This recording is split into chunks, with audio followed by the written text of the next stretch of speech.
Alay lakad. Tuwan-tuwan sige ano. Hindi na gano'ng malayo. Pang may bahay pa yata sa taas ah. May daan ah. Meron naman May din bahay mga yata daan. doon. Marami ba dito? Kahit right lang. Pero may araw Kahit kasi. ano lang. Parang mas maganda ang ganitong lugar eh. Ganito lugar namin eh. Puro kawayanan. Yung malawak din. Kakatabi po kasi sila ng lupa. Oo. Parang isang village na sila doon. Daming mangga.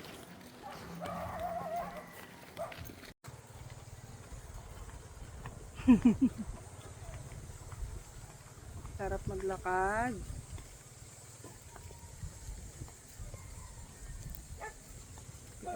Sisig.